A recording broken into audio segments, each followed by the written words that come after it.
Warning, this is a review of BioShock Infinite. No video, audio clips from the game or gameplay was used in the making of this review. And it may or may not be in this dimension. And warning, this review does contain spoilers.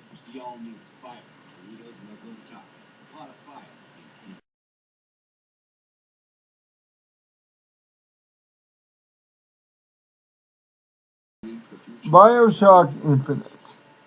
What more can be said? The media gawks over it. Players are divided because of it. But one thing is for sure. Like BioShock was in 2007, BioShock Infinite is the most thought-provoking video game in this generation. Period. Whether you like the way it plays or you worship at Ken Levine's feet, this game should not be ignored. Not now, not ever. Very few games touch me socially. Very few games make me question the world around me, or the relevance of what I'm doing, or why things are the way they are. In 2007's BioShock, it pretty much did that for me. It made me question the relevance of science, technology, and when things go way too far.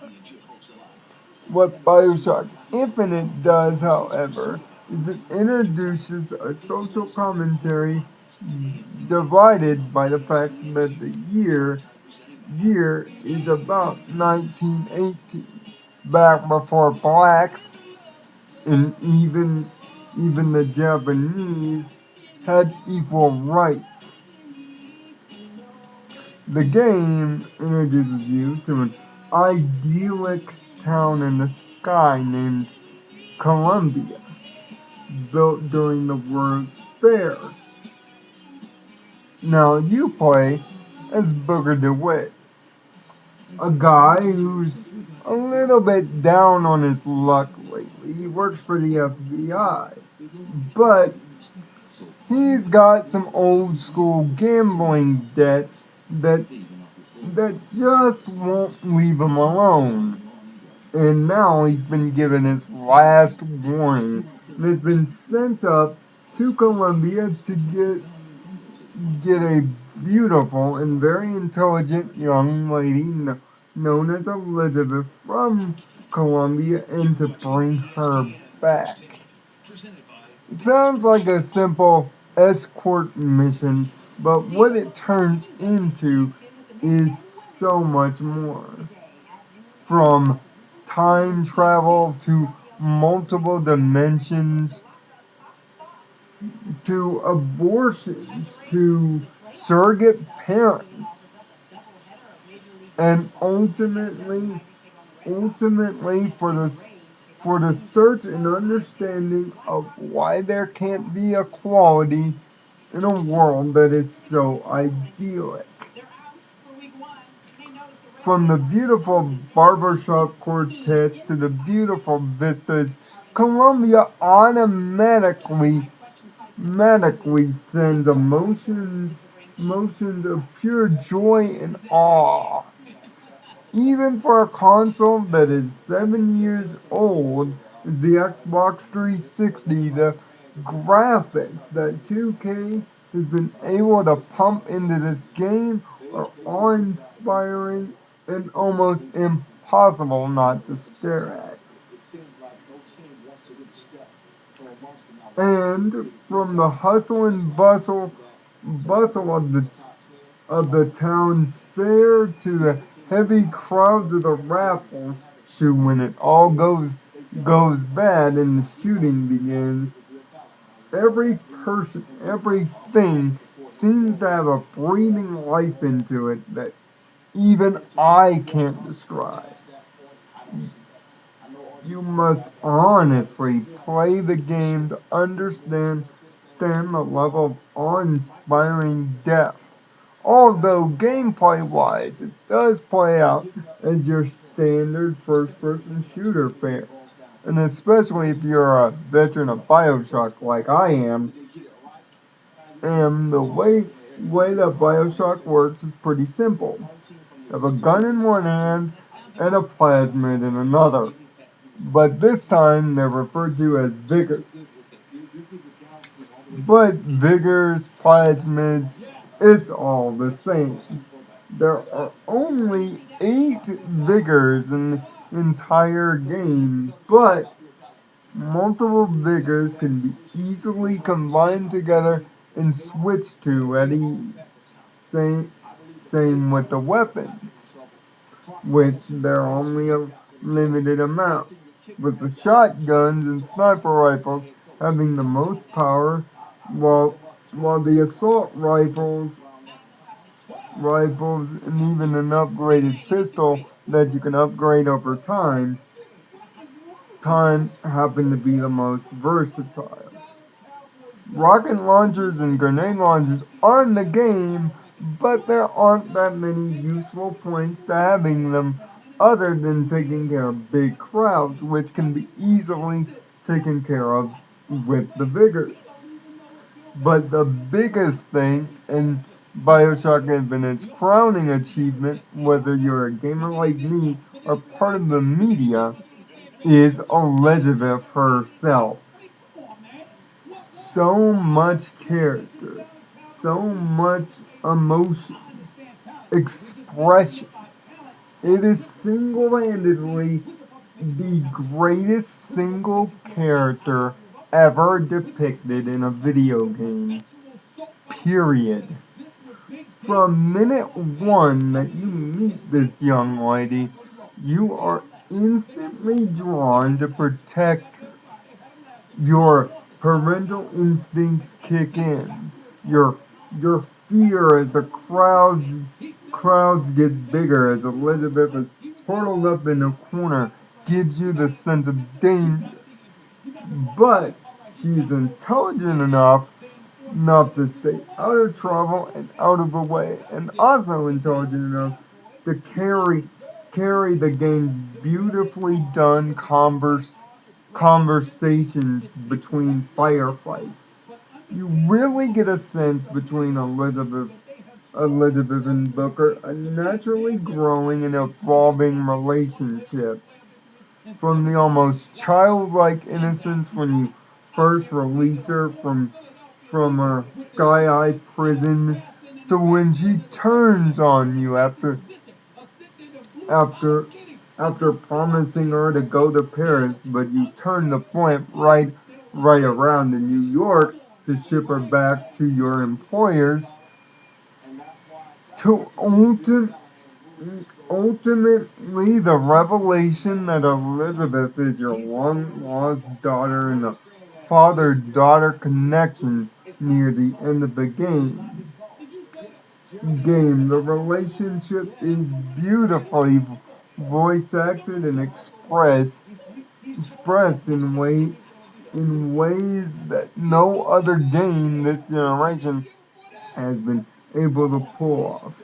Combine that with the perfectly tempoed and timed music and the wonderfully written dialogue for every character, giving them emotion, depth, char- character, and personality enough to drum up a reason to kill them or a reason of empathy and understanding for their political and social means you really get a sense that the world is genuinely breathing here.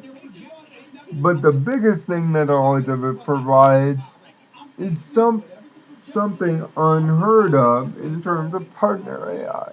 Smart, intelligent, helpful AI.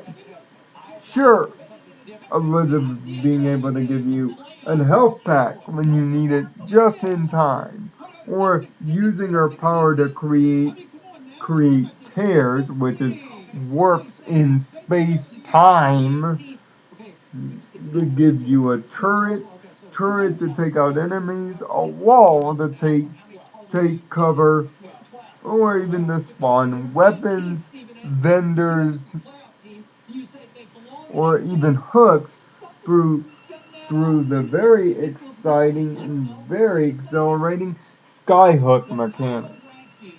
The skyhook can be used as your main melee weapon of choice, which can be very effective, but it is also used to use Columbia's many skylines to soar above the clouds.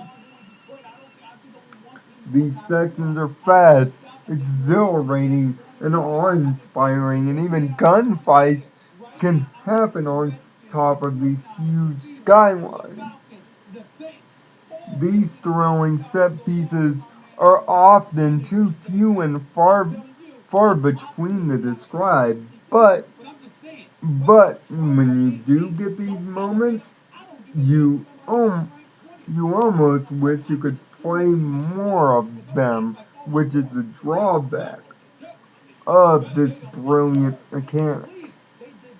But it's not like the enemy AI is a slouch either. Even on the easiest difficulty, crowds will overwhelm you, and enemy, enemies run after you, try to get a beat on you, and even some of the tougher opponents like the Patriot, based on George Washington, or even the game's scary version of the Big Daddy, the Handyman, are intimidating forces to take down, and especially on harder difficulties like hard or the very hard 1999 mode can be intimidating forces. Although there's no penalty for death except for loss of money, which is a drawback. Autosaves are almost too reliant, seeing that autosaves essentially happen after every section, even when you load up the game itself to continue from your previous spot in your journey in Colombia, the game autosaves. It's almost too generous how often it doesn't want you to lose your progress. Even giant set pieces look like giant giant cakewalks when when you know the autosave is gonna bail you out every 5 seconds. Com- Combine that with very easy to afford upgrades and upgrades, and the game can become a pretty easy cakewalk in the late end. But but if you're looking for BioShock supply depth, there is plenty of it. From from the audio logs in the game known as Vox phones that give you depth on the goings on between people in this utopia gone wrong, much like Rapture. Rapture, the collectible bottles called infusions that will give you additional health, shields, yes, shields, and of course upgrade the amount of your vigor energy. Plus, there's also sky high points that you can look at through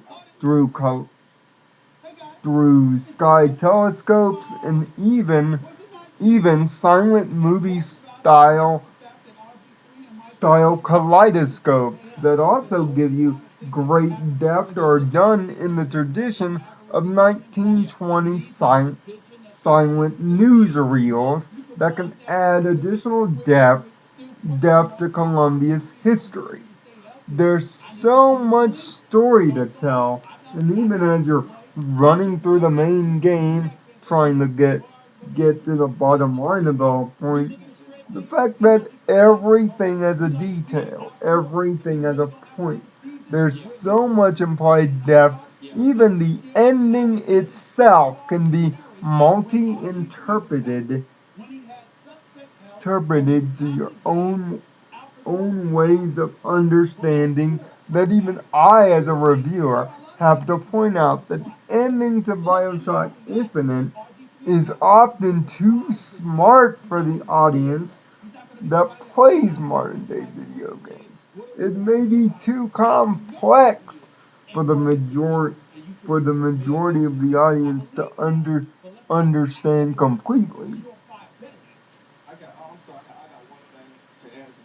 Completely. And when the ending does come, and the revelations of why, who, and what exactly you're doing come to pass, it will no doubt shock you, and just like in the original BioShock, make you think. The controls are essentially spot on for a game that requires such fast reflexes.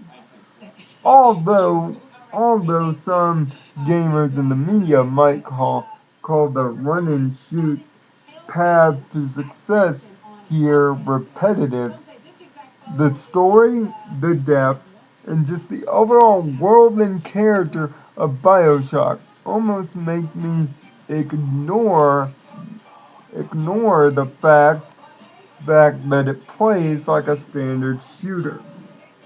And the thing is, you'll want to go back and play this game over and over again, even though the game's experience is not totally complete.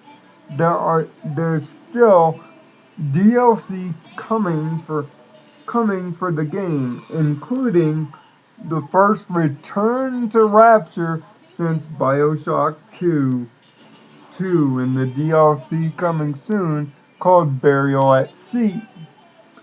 But even before the release of Burial at Sea, do yourself a favor as a gamer, as a story lover, as a character guy. If you're a writer, do yourself a favor and pick this game up and experience it. With no friends in your ear, nothing to disturb you. Let the world immerse you. You'll find one of the greatest experiences that this or any other generation can give you. To even give this game a rating of 10 out of 10 does not even describe nor confound my opinion on this game. It might be the single greatest game of this generation I have ever played, on the same links of Mega Man 2. That's how much this game has touched me and made me think. We all want to live in a utopia above the sky. This game most certainly does. Live life by the code.